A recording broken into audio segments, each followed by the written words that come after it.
UI ಚಲನಚಿತ್ರದ ಪಾತ್ರಗಳ ಪರಿಚಯದ ಮೊದಲು ಇಲ್ಲಿ ಸುಪ್ರಭಾತ ಯಾಕೆ ಹಾಕಿದ್ದಾರೆ ಮತ್ತು UI ಅಸಲಿ ಹೆಸರು ಏನಿರಬಹುದು? Let's decode. ಅಲ್ಲಿ ಸುಪ್ರಭಾತ ಹಾಡುವುದು ವೆಂಕಟೇಶ್ವರ ಸ್ವಾಮಿ ದೇವರನ್ನ ನಿದ್ರೆಯಿಂದ ಎಬ್ಬಿಸೋಕಾದ್ರೆ, ಇಲ್ಲಿ ಮಲಗಿರೋ ಅಭಿಮಾನಿ ದೇವರುಗಳನ್ನು ಎಬ್ಬಿಸೋಕೆ ಸುಪ್ರಭಾತ ಹಾಕಿದ ಹಾಗೆ ಇದೆ. ಆಯಿತು, ಮತ್ತೆ ಚಿತ್ರದ ಹೆಸರು ಏನು ಹಾಗಾದರೆ? ಇದು UI ಚಿತ್ರದ ಮುಹೂರ್ತದ ದಿನದ ಸಂಭಾಷಣೆ. ತುಂಬಾ ಜನ ಅನ್ಕೊಂಡಿದ್ದಾರೆ ನಮ್ಗೆ ಯಾರು ನಾಮ ಹಾಕಿಲ್ಲ ಅಂತ. ಪಾಪ ಅವ್ರಿಗೆ ಕಾಣಿಸ್ತಿರಲ್ಲ. ಅಂದ್ರೆ ನಿಮ್ ನಾಮ ನಮಗೆ ಈ ಪಿಕ್ಚರ್ ಕನ್ನಡಿ, ಓಕೆನಾ? ಬಂದು ನೋಡಿ, ನಾಮ ಕಾಣಿಸುತ್ತೆ.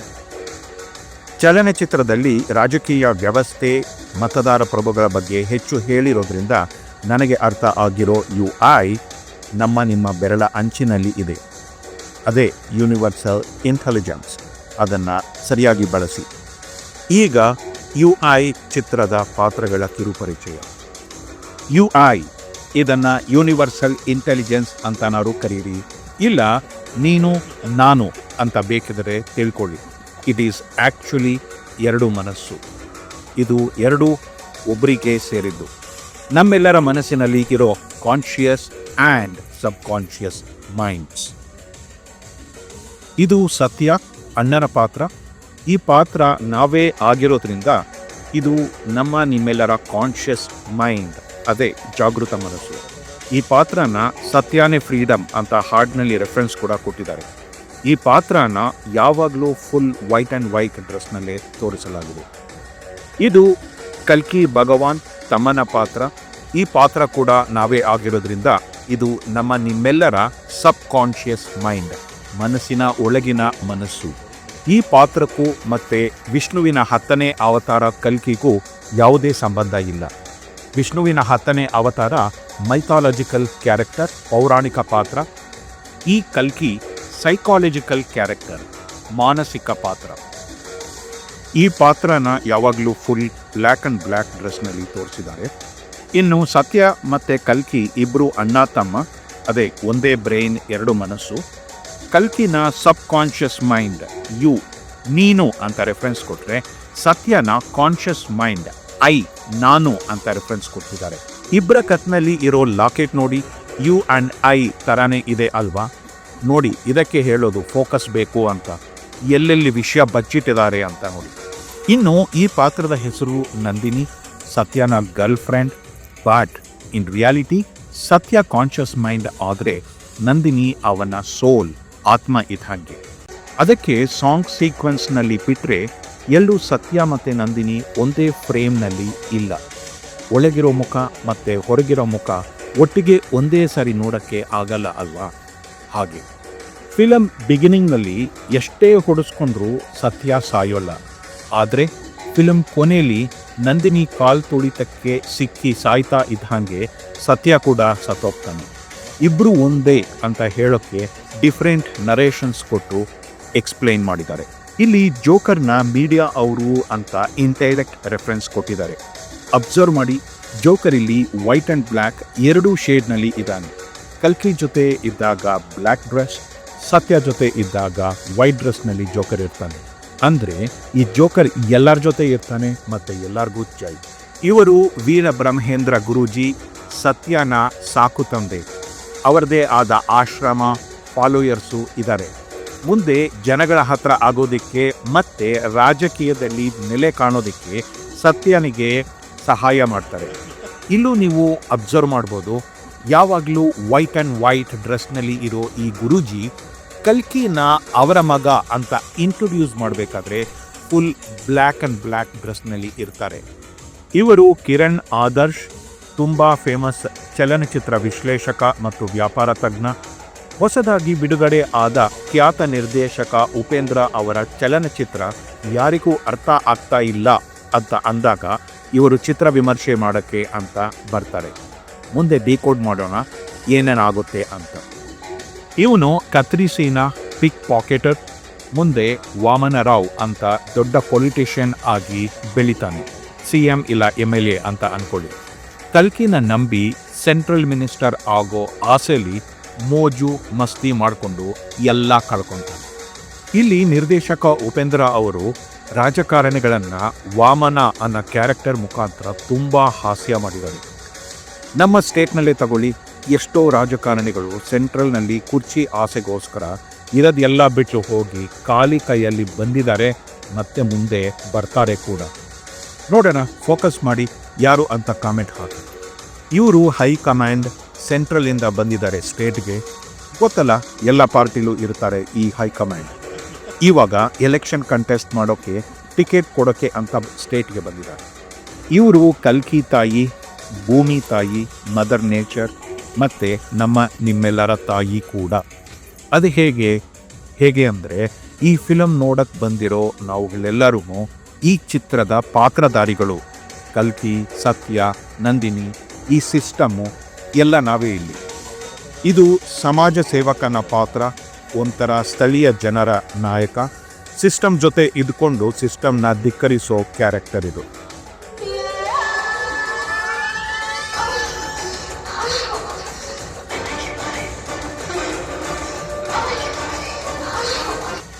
ವಿಡಿಯೋ ಸ್ಕಿಪ್ ಮಾಡಬೇಡಿ, ಕ್ಯಾನ್ಸಲ್ ಮಾಡಬೇಡಿ. ಈ ಬ್ಯಾಕ್ಗ್ರೌಂಡ್ ಸೌಂಡ್ಸ್ ಇದೂ ಒಂದು ಪಾತ್ರ ಅಥವಾ ಕ್ಯಾರೆಕ್ಟರ್ ಫಿಲಮ್ನಲ್ಲಿ. ಈ ಕ್ಯಾರೆಕ್ಟರ್ಗೆ ಮುಖ ಇಲ್ಲ, ಬರೀ ಬ್ಯಾಕ್ಗ್ರೌಂಡ್ ಸೌಂಡ್ಸ್ ಅಷ್ಟೇ. ಈ ಪಾತ್ರದ ಉದ್ದೇಶ ಫಿಲಮ್ ನೋಡುಗರ ಕಾನ್ಸಂಟ್ರೇಷನ್ ಹಾಳು ಮಾಡೋದು ಅಷ್ಟೇ. So let us focus and concentrate. ಈಗ ಕತೆ ಒಳಗೆ ಹೋಗೋಣ. UI ಇದು ಸಿನಿಮಾ ಒಳಗಿನ ಸಿನಿಮಾ. ಇಲ್ಲಿ 2 ಸಿನಿಮಾ, 2 ಕತೆ ಇದೆ. ಇದುವರೆಗೂ ನೀವು ರೀಲ್ನಲ್ಲಿ ರಿಯಲ್ ನೋಡಿದ್ದೀರಾ, ರಿಯಲ್ನಲ್ಲಿ ರೀಲೂ ನೋಡಿದ್ದೀರಾ. ಆದರೆ ರೀಲ್ನ ರಿಯಲ್ ಆಗಿ ನೋಡಿ ಫೋಕಸ್ ಮಾಡೋ ತಾಕತ್ ಇದೆಯಾ? ಫ್ರೆಂಡ್ಸ್, ಈ 2 ಸಿನಿಮಾನ ಸಪ್ರೇಟ್ ಆಗಿ ಡಿಕೋಡ್ ಮಾಡೋಣ, ಸೊ ದ್ಯಾಟ್ ಏನು ಕನ್ಫ್ಯೂಷನ್ ಇರೋಲ್ಲ. ಓಕೆ, ಇಲ್ಲಿ 5 ಪಾಯಿಂಟ್ಸ್ನ ಅರ್ಥ ಮಾಡಿಕೊಂಡ್ರೆ ಕತೆ ಈಸಿ ಆಗಿ ಅರ್ಥ ಆಗುತ್ತೆ. ಅಟ್ಲೀಸ್ಟ್ ಇವಾಗಾದರೂ ಫೋಕಸ್ ಮಾಡಿ ಪ್ಲೀಸ್. ಪಾಯಿಂಟ್ 1, ಈ 2 ಸಿನಿಮಾಗೆ ಲಿಂಕ್ ಇಲ್ಲ, 2 ಬೇರೆ ಬೇರೆ ಕತೆ. ಪಾಯಿಂಟ್ 2, ಈ 2 ಸಿನಿಮಾಗೆ ಉಪೇಂದ್ರ ಅವರು director, script writer etcetera. Point 3, film 1 ಇದರ ಹೆಸರು ಗೊತ್ತಿಲ್ಲ. ಈ ಫಿಲಮ್ನ ಉಪೇಂದ್ರ ಅವರು ಡೈರೆಕ್ಷನ್ ಮಾಡಿರೋದು ಬಿಟ್ಟರೆ ಬೇರೆ ಅವರ ಪಾತ್ರದ ಬಗ್ಗೆ ಜಾಸ್ತಿ ಗೊತ್ತಿಲ್ಲ. ಪಾಯಿಂಟ್ 4, ಸ್ಟಾರ್ಟಿಂಗ್ ಅರ್ಧ ಗಂಟೆ ಫಿಲಮ್ 1 ತೋರಿಸ್ತಾರೆ. ಇದೇ ಫಿಲಮ್ ಒಳಗಡೆ ನಡೆಯೋ ಕಥೆನೇ ಜನ ಎಲ್ಲ ಗಲಾಟೆ ಮಾಡೋದು, ಜನ ಫೋಕಸ್ ಸಿಕ್ತು, ಫೋಕಸ್ ಸಿಗಲಿಲ್ಲ ಅಂತ ಹೇಳೋದು, ಯಾರೋ ಒಬ್ಬ ಪ್ರೇಕ್ಷಕ ಮೊಬೈಲ್ ಒಡೆದು ಹಾಕೋದು, ಇನ್ನೊಬ್ಬ ಅವನ ಫ್ರೆಂಡ್ಸ್ಗೆ ಚೈನ್, ಪರ್ಸು ಎಲ್ಲ ಕೊಡೋದು, ಇಬ್ಬರು ಹುಡುಗಿಯರು ಲಿಪ್ ಲಾಕ್ ಮಾಡೋದು, ಸೆನ್ಸಾರ್ ಬೋರ್ಡ್ UI ಸರ್ಟಿಫಿಕೇಟ್ ಕೊಡೋದು. ಈ ಬ್ಯಾಕ್ಗ್ರೌಂಡ್ ಮ್ಯೂಸಿಕ್ ಮತ್ತು ಮುರಳಿ ಶರ್ಮಾ, ದ ಫೇಮಸ್ ಚಿತ್ರ ವಿಮರ್ಶಕ, ಫಿಲಮ್ ರಿವ್ಯೂ ಮಾಡೋಕ್ಕೆ ಬಂದಿರೋದು ಇದೇ ಫಿಲಮನ್ನು. ಈ ಫಿಲಮ್ 1ರ ಎಂಡಿಂಗ್ ಏನು, ಯಾವ ಫಿಲಮ್ ಅವರೆಲ್ಲ ನೋಡ್ತಾ ಇರೋದು ಅನ್ನೋದನ್ನು ನಾವು ನೋಡೋಕ್ಕೆ ಬಂದಿರೋ UI ಫಿಲಮ್ನ ಕೊನೆಯಲ್ಲಿ ತೋರಿಸ್ತಾರೆ. ಇದೇ ಆ ಫಿಲಮ್ನ ಪೋಸ್ಟರ್ ನಿಮ್ಮ ಸ್ಕ್ರೀನ್ ಮೇಲೆ ಕಾಣಿಸ್ತಾ ಇರೋದು. ಇಲ್ಲಿ news, sex, sports, all social media contents UI ಅನ್ನೋ ಲೋಗೋನಲ್ಲಿ ಕಾಣಿಸ್ತಾ ಇದೆ. ಇದನ್ನೇ ಉಪೇಂದ್ರ ಎಲ್ಲ ರಿಯಲ್ ಅಂತ ಶೂಟ್ ಮಾಡಿರೋ ಫಿಲಮ್ 1. ಇಲ್ಲಿಗೆ ಮೊದಲನೇ ಸಿನಿಮಾ ಸ್ಟೋರಿ ಲೈನ್ ಎಂಡ್ ಆಗುತ್ತೆ. ಫಿಲಮ್ 1 ನೋಡಿದ ಮೇಲೆ ಮುರಳಿ ಶರ್ಮಾ ಅವರಿಗೆ ಕತೆ ಅರ್ಥ ಆಗಲ್ಲ, ವಿಮರ್ಶೆ ಕೂಡ ಮಾಡೋಕ್ಕಾಗಲ್ಲ. ಹಾಗಾಗಿ ಅವರು ಫಿಲಮ್ ಡೈರೆಕ್ಟರ್ ಉಪೇಂದ್ರ ಅವರನ್ನು ಖುದ್ದಾಗಿ ಭೇಟಿ ಮಾಡಿ ಅವರ ಹತ್ರನೇ ಕತೆ ಕೇಳಿ ತಿಳ್ಕೋಬೇಕು ಅಂತ ಡೈರೆಕ್ಟರ್ ಅವರನ್ನು ಹುಡುಕೊಂಡು ಉಪೇಂದ್ರ ಅವರ ಫಾರಂ ಹೌಸ್ಗೆ ಬರ್ತಾರೆ. ಅಲ್ಲಿ ಡೈರೆಕ್ಟರ್ ಉಪೇಂದ್ರ ಇರೋಲ್ಲ. ಅವರು ಅಷ್ಟೊತ್ತಿಗಾಗಲೇ ಅವರೇ ಬರೆದ UI ಫಿಲ್ಮ್ ಸ್ಕ್ರಿಪ್ಟ್ ಇಷ್ಟ ಆಗದೆ ಸ್ಕ್ರಿಪ್ಟ್ನ ಹರಿದು ಹಾಕಿ ಹೊರಟು ಹೋಗಿರ್ತಾರೆ. ಮುರಳಿ ಶರ್ಮಾ ಅವರಿಗೆ ಈ ಅರ್ಧ ಸುಟ್ಟು ಹಾಕಿರೋ ಸ್ಕ್ರಿಪ್ಟ್ ಸಿಗುತ್ತೆ. ಅದನ್ನು ಓದೋಕ್ಕೆ ಶುರು ಮಾಡ್ತಾರೆ. ಆ ಸ್ಕ್ರಿಪ್ಟ್ನಲ್ಲಿ ಬರೆದಿರೋ ಕಥೆನೇ ಈ UI. ಇಲ್ಲಿ ಕಥೆಯಲ್ಲಿ ನಿಜವಾಗ್ಲೂ UI ಫಿಲಮ್ ಮಾಡೇ ಇರೋಲ್ಲ. ಇದು ಇನ್ನೂ ಕಂಪ್ಲೀಟ್ ಆಗದ UI ಸ್ಕ್ರಿಪ್ಟ್ ಅಷ್ಟೇ. ಈ ಅನ್ಫಿನಿಶ್ಡ್ ಸ್ಕ್ರಿಪ್ಟ್ ಓದಿದಾಗ ಚಿತ್ರವಿಮರ್ಶಕ ಮುರಳಿ ಶರ್ಮಾಗೆ ಗೊತ್ತಾಗೋದು ಅವರು ವಿಮರ್ಶೆ ಮಾಡೋಕ್ಕೆ ಬಂದಿರೋ ಫಿಲಮ್ ಒಂದು ಮತ್ತು ಈಗ ತಾನೇ ಓದಿದ ಸ್ಕ್ರಿಪ್ಟ್ ಎರಡು ಬೇರೆ ಬೇರೆ ಅಂತ. ಡೈರೆಕ್ಟರ್ ಉಪೇಂದ್ರ ಬರೆದ ಅನ್ಕಂಪ್ಲೀಟೆಡ್ UI ಸ್ಕ್ರಿಪ್ಟನ್ನೇ ನಾವು UI ಫಿಲ್ಮ್ ಅಂತ ನೋಡೋದು. ಹಾಗೆ ಇಲ್ಲಿ ಡೈರೆಕ್ಟರ್ ಉಪೇಂದ್ರ UI ಪಾರ್ಟ್ 2 ಮಾಡೋ ಬಗ್ಗೆ ಕೂಡ ಸುಳಿವು ಕೊಟ್ಟಿದ್ದಾರೆ. ಅದರಲ್ಲಿ ಆ್ಯಕ್ಚುಯಲ್ UI ಮೂವಿ ಸ್ಟೋರಿ ಏನು ಅಂತ ಹೇಳ್ಬೋದು. ಫಿಲಮ್ ಕೊನೆಯಲ್ಲಿ ಮುರಳಿ ಶರ್ಮಾ ಹೇಳ್ತಾರೆ ಅವರು ಈಗಾಗಲೇ 4 ಸಲ ಫಿಲಮ್ ನೋಡಿದ್ದಾರೆ, ಇನ್ನೂ ಕತೆ ಅರ್ಥ ಆಗಿಲ್ಲ, ಇನ್ನೊಂದು ಸಲ ನೋಡಿ ಆಮೇಲೆ ರಿವ್ಯೂ ಬರೀತೀನಿ ಅಂತ. ಆ ಇನ್ನೊಂದು ಸಲ ನೋಡಬೇಕು ಅಂತ ಹೇಳ್ತಿರೋ ಫಿಲಮ್ UI ಅಲ್ಲ, ಅದು ಫಿಲಮ್ 1. ಬೈ ನಾವ್ ಫಿಲಮ್ 1ರ ಕತೆ ಏನು ಅಂತ ನಿಮಗೆ ಅರ್ಥ ಆಗಿದೆ ಅಂತ ಅಂದ್ಕೊಂಡಿದ್ದೀನಿ. ಇನ್ನು UI ಕತೆಗೆ ಬರೋಣ. ಇಲ್ಲಿ ನಾವು ನೋಡಬೇಕಾಗಿರೋ UI ಫಿಲಮ್ನಲ್ಲಿ ಏನೂ ಕನ್ಫ್ಯೂಷನ್ ಇಲ್ಲ, ಎಲ್ಲ ನೀಟ್ ಮತ್ತು ಸ್ಟ್ರೈಟ್ ಫಾರ್ವರ್ಡ್ ಆಗೇ ಇದೆ. ಇನ್ನು ಪಾಯಿಂಟ್ 5 ಫಿಲಮ್ 2 UI. ಈ ಚಿತ್ರನೇ ನೀವು ನೋಡೋಕ್ಕೆ ಬಂದಿರೋದು. ಇಲ್ಲಿ ಉಪೇಂದ್ರ ಅವರು 3 ಪಾತ್ರದಲ್ಲಿ ಕಾಣಿಸ್ಕೊಳ್ತಾರೆ. 1 ಸತ್ಯ, 2 ಕಲ್ಕಿ, 3ನೇದು as a director script writer by himself. ಇಲ್ಲಿ ಆ್ಯಡಮ್ ಆ್ಯಂಡ್ ಈವ್ನ ತೋರಿಸ್ತಾರೆ. ಈವ್ಗೆ ಆ್ಯಪಲ್ ತಿನ್ನಬೇಡ, ಇದು ತಪ್ಪು ಅಂತ ಹೇಳಿದ್ರೂ ಅವಳ ಮನಸ್ಸಿನಲ್ಲಿ ಆಸೆ, ಭಯ, ಕುತೂಹಲ ಹುಟ್ಟಿ ಅದೇ ಯೋಚನೆಗಳಾಗಿ ಈವ್ ಆ್ಯಪಲ್ನ ಕೊನೆಗೂ ತಿಂತಾಳೆ. ಆವಾಗಲೇ ಮನುಷ್ಯನ ಮೈಂಡ್ ಎವ್ಯಾಲ್ಯೂಯೇಷನ್ ಆಗೋಕ್ಕೆ ಶುರುವಾಗಿದ್ದು. ಅದು ಇವಾಗ AI ಆರ್ಟಿಫಿಷಿಯಲ್ ಇಂಟೆಲಿಜೆನ್ಸ್ವರೆಗೂ ತಂದು ನಿಲ್ಲಿಸಿದೆ. ಇಲ್ಲಿ ಕಥೆಯಲ್ಲಿ UI ಅಂದರೆ ಫಿಸಿಕಲ್ ಆಗಿ ಅದು ನಾನು ಇಲ್ಲ ನೀನು.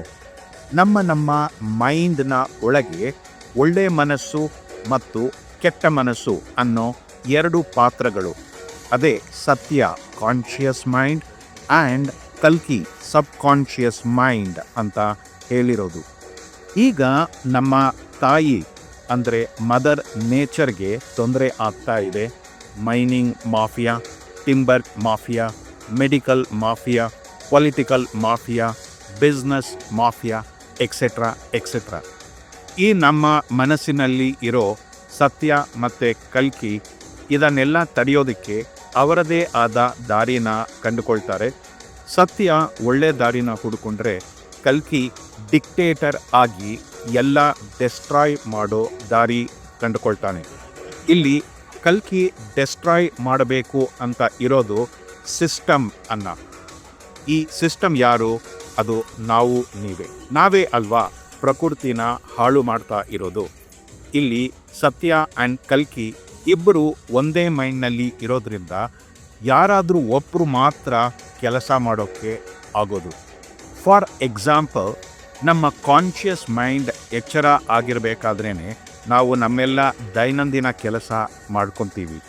ಅದೇ ಮಲ್ಕೊಂಡಾಗ ಕಾನ್ಷಿಯಸ್ ಮೈಂಡ್ ನಿದ್ದೆ ಮಾಡುತ್ತೆ, ಸಬ್ ಕಾನ್ಷಿಯಸ್ ಮೈಂಡ್ ಕಲ್ಕಿ ಎದ್ದೊಳುತ್ತೆ.